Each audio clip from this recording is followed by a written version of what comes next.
स्वागत है दोस्तों स्टडी फॉर यूपीएससी में। हम लोग पॉलिटी पढ़ रहे हैं और आज पॉलिटी का पार्ट 6 है और इसमें हम लोग अभी जो चैप्टर हमारा चल रहा है वो प्रियम्बल चल रहा है। ठीक है, तो हम लोगों ने संसदीय लोकतंत्र और अध्यक्षात्मक लोकतंत्र में अंतर देख लिया था। अब हम लोग संसदीय लोकतंत्र के गुण और अवगुण की बात करेंगे। तो देखिए, संसदीय लोकतंत्र में जो होता है वो सामूहिक उत्तरदायित्व होता है।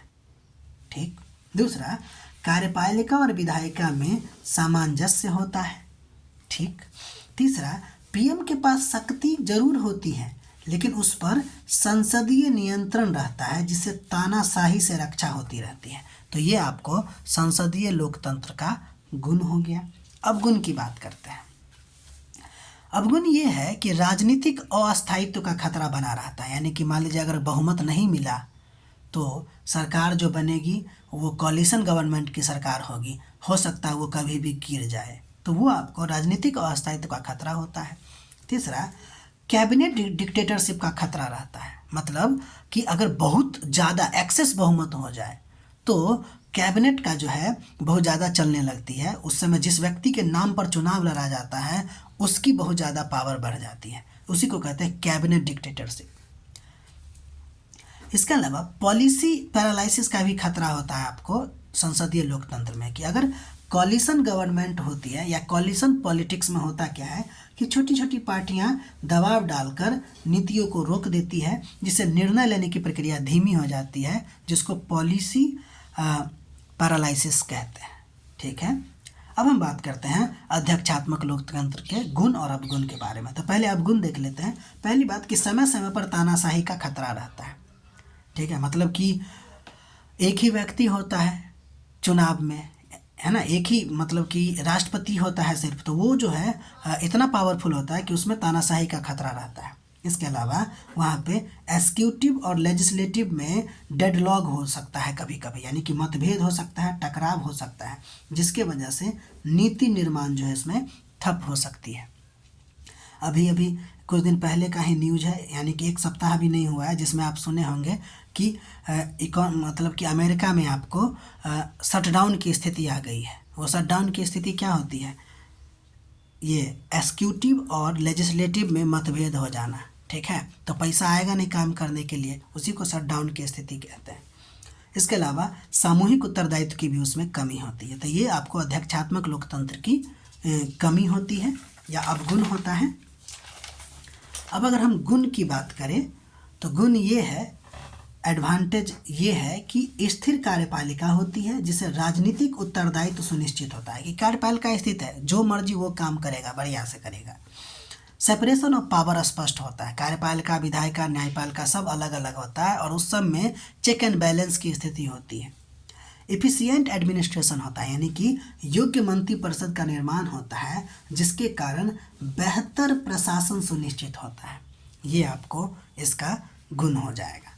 अब हम लोग एक उससे बढ़ के एक चीज़ देखते हैं कि हमारे भारत में ना संसदीय लोकतंत्र अपनाया गया है, इसका कारण बताना है आपको। ठीक है, तो देखिए, पहला कारण तो ये है कि ऐतिहासिक अनुभव। हम लोग लगभग 200 वर्षों तक ब्रिटिश शासन में रहे हैं, ठीक है ना, और इसलिए भारतीय लोग, खासकर भारतीय नेता, ब्रिटिश संसदीय लोकतंत्र से अच्छी तरह से परिचित थे। ठीक है ना, इसीलिए यह प्रणाली भारतीयों को व्यावहारिक और समझने में आसान लगी, इसलिए हम लोग अपना लिए। दूसरा कारण ये हो सकता है कि भारत जो है वो विविधता मूलक देश है, जहाँ पे अशिक्षा है, गरीबी है, जातिवाद है, संप्रदायवाद है, ये सब पाया जाता है।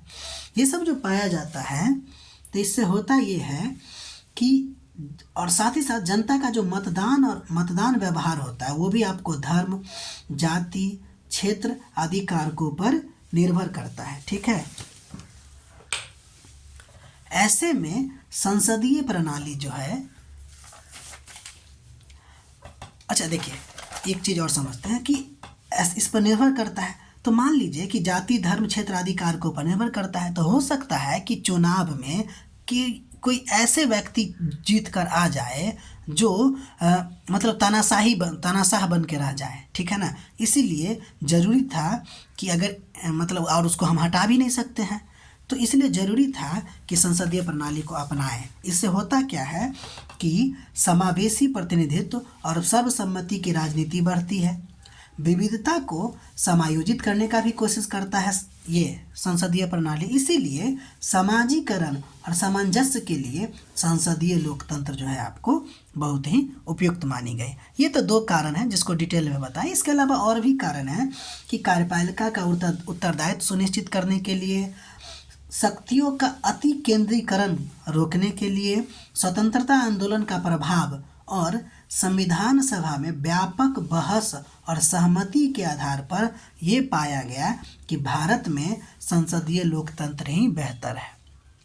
ठीक है, तो आपका ये क्वेश्चन जो था कि भारत में संसदीय लोकतंत्र को अपनाया गया है, कारण स्पष्ट कीजिए। तो ये 2-3 कारण आप बढ़िया से लिख सकते हैं। ठीक है, थोड़ी देर के लिए यहाँ पे ना एक एक्टिव लर्निंग करते हैं, एक चीज़ सोचते हैं कि देखिए भारत में संसदीय लोकतंत्र है और संसदीय लोकतंत्र में ये होता है कि सामूहिक उत्तरदायित्व होता है। यहाँ पे एमएलए चुन के जाते हैं और एमएलए चुनने के बाद आपको या एमपी चुन के जाते हैं और एमपी चुनने के बाद वहाँ पे बहुमत दल का जो नेता होता है वही प्रधानमंत्री बनते हैं। लेकिन आजकल ऐसा नहीं हो रहा है कि यहाँ पे प्रधानमंत्री का नाम पहले ही फिक्स हो गया है और उसके आधार पर लोग वोट देते हैं। क्या यह थोड़ा थोड़ा अध्यक्षात्मक व्यवस्था जैसा लक्षण नहीं है क्या?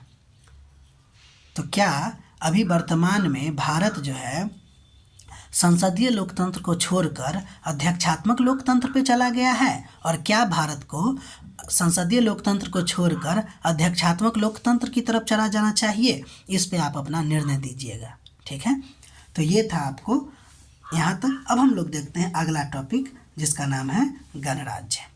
ठीक है, जिसका मतलब होता है रिपब्लिक इंग्लिश में। देखिए, एक वह शासन प्रणाली होता है जिसमें सर्वोच्च पद या कहें तो राज्य का प्रमुख यानी कि हेड ऑफ द स्टेट जनता के द्वारा या तो प्रत्यक्ष रूप से नहीं तो अप्रत्यक्ष रूप से चुना जाएगा। वह वंशानुगत नहीं होगा। उसी को हम लोग क्या कहते हैं?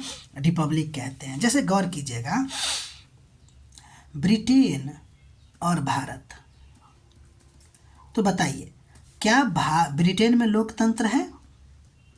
तो हम लोग कहेंगे है। क्या भारत में लोकतंत्र है? तो हम लोग कहेंगे है। क्या ब्रिटेन गणतंत्र है? क्या भारत गणतंत्र है? तो देखिए ब्रिटेन गणतंत्र नहीं होगा।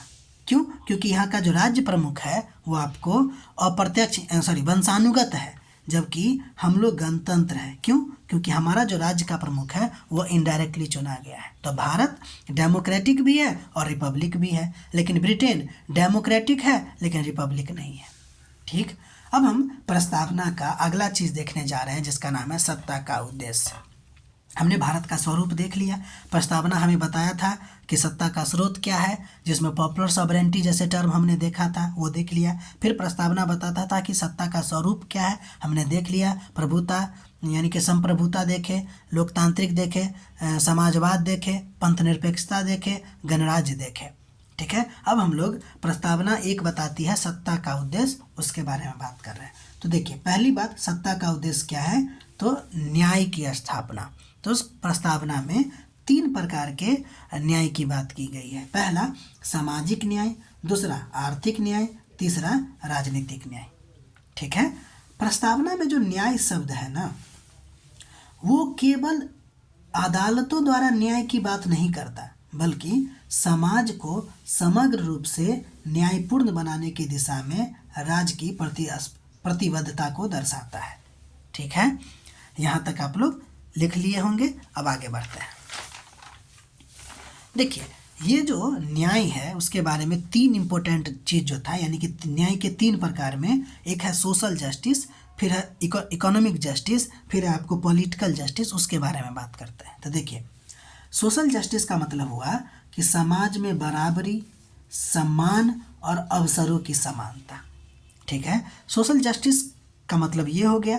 और इसका उद्देश्य क्या है? तो भेदभाव यानी कि जाति, लिंग, धर्म आदि वाला भेदभाव समाप्त करना, कमज़ोर वर्गों की सुरक्षा देना, समान अवसर सुनिश्चित करना, गरीबी एवं सामाजिक असमानता को कम करना। ये आपको सोशल जस्टिस का उद्देश्य है। ठीक है, अगला नंबर हम लोग देखने जा रहे हैं इकोनॉमिक जस्टिस यानी कि आर्थिक न्याय। आर्थिक न्याय का मतलब हो गया आर्थिक असमानता को कम करना और सभी के लिए गरिमापूर्ण जीवन सुनिश्चित करना।